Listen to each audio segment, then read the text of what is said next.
અમદાવાદમાં જીસીએસ હોસ્પિટલમાં રેઝિડન્ટ ડોક્ટર્સે હડતાલ પાડી ફી ઘટાડો અને કોવિડ ડ્યુટીના ભથ્થાની માંગણી સાથે હડતાલ પાડવામાં આવી છે। 70 જેટલા રેઝિડન્ટ ડોક્ટર્સ છેલ્લા 6 મહિનાથી રજૂઆત કરી રહ્યા છે। વારંવાર રજૂઆત છતાં રેઝિડન્ટ ડોક્ટર્સની સમસ્યાનો હલ નથી આવી રહ્યો, જેથી આખરે તેઓએ હડતાલ કરી।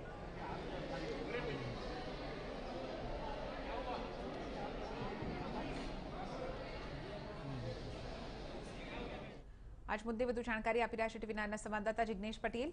જિગ્નેશ, જીસીએસ હોસ્પિટલમાં જેટલા પણ રેઝિડન્ટ ડોક્ટર્સ છે તેઓની માંગ છે કે તેમને ભથ્થું આપવામાં આવે, ફી ઘટાડો થાય।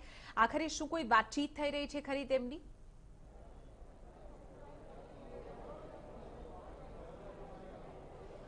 ચિત્રા, જીસીએસ હોસ્પિટલના પહેલા તો દ્રશ્યો કેમેરામેન તૌસીફને કહીશ કે બતાવશે કે રેસિડેન્ટ ડોક્ટરો તમામ સ્ટ્રાઇક પર જોવા મળી રહ્યા છે। તેઓ આજે કામકાજથી અળગા રહેવાનું નક્કી કર્યું હતું।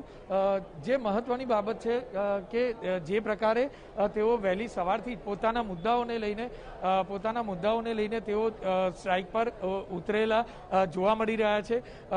કેટલાક જે તબીબો છે તેમની સાથે વાત કરવાનો પ્રયત્ન કરીશું કે જે તબીબો છે તેઓની શું માંગણી છે તે પ્રકારની વાત કરવાનો પ્રયત્ન કરીશું।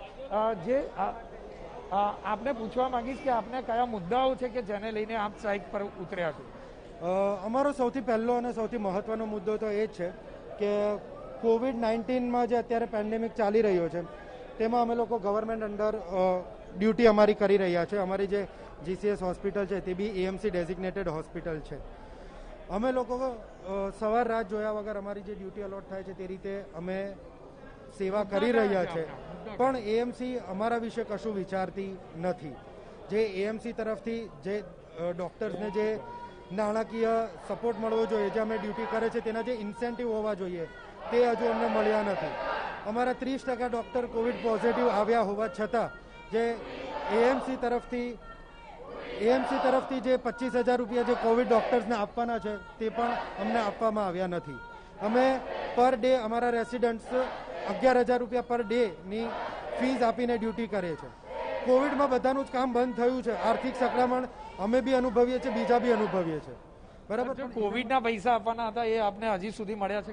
એ તો પૂરેપૂરા નથી મળ્યા। એક ટોકન તરીકે અમને લોકોને 15,000 રૂપિયા આપવામાં આવ્યા છે, બરાબર છે। પર એ બધા મુદ્દા કરતાં અમારો મેઇન મુદ્દો જે છે કે ભાઈ અમે લોકો અહીંયા ફીસ ભરીને, જે તમને આગળ પણ અમે કીધું કે વાર્ષિક ફીસ અમારી 15 થી લઈને 40 લાખ રૂપિયા, મોટે ભાગે બધાની 20-20 લાખની ઉપર ફીસ છે પર યર, બરાબર છે। અને અત્યારે બેઝિકલી એ અમે અમારી બ્રાન્ચનું ભરવા માટે આપ્યું હતું, બરાબર। પણ આ કોવિડ ડ્યુટીને કારણે એ જે અમારી બ્રાન્ચનું છે અમને શીખવા નથી મળતું, ઉપરથી અમે ફી તો ભરીએ જ છે। અને એમણે જે પ્રમાણે કીધું એ પ્રમાણે કે ભાઈ આ કોવિડ ટાઈમમાં આર્થિક સંકળામણ બધા જ અનુભવે છે। મારા પેરેન્ટ્સ પર, ઇવન મારા ફાધર કે ડૉક્ટર કે ગમે તે આટલી મોટી ફી હોય તો બધાને પૈસાની તકલીફ પડે।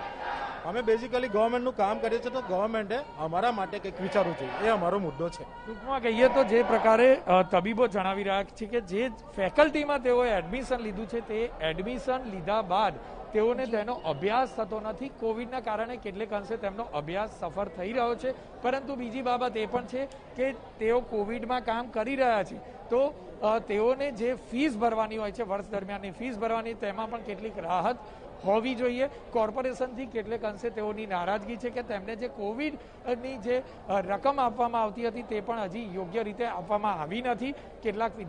કેટલાક જે સ્ટુડન્ટ છે તેઓની ફીસ હજી સુધી તેઓને મળી નથી અને આ બાબતથી લઈને પણ તેઓમાં નારાજગી છે। કેટલાકને અધૂરી રકમ મળી છે તો કેટલાકને પૂરી રકમ મળી નથી, આ બાબતને લઈને પણ તેઓની નારાજગી છે। ટૂંકમાં સરેરાશ જોઈએ તો અનેક મુદ્દાઓને લઈને તેઓએ હવે હડતાલનું શસ્ત્ર ઉગામ્યું છે। એક તરફ ચિત્રા, જ્યારે કોવિડના કેસોમાં વધારો જોવા મળી રહ્યો છે ત્યારે જો આ પ્રકારે નારાજગી હડતાલ સ્વરૂપે જો બહાર આવશે તો આવનારા દિવસોમાં ખૂબ જ મુશ્કેલીઓનો સામનો દર્દીઓએ કરવો પડશે। ચિત્રા, આભાર જિગ્નેશ સમગ્ર મામલે જાણકારી આપવા બદલ।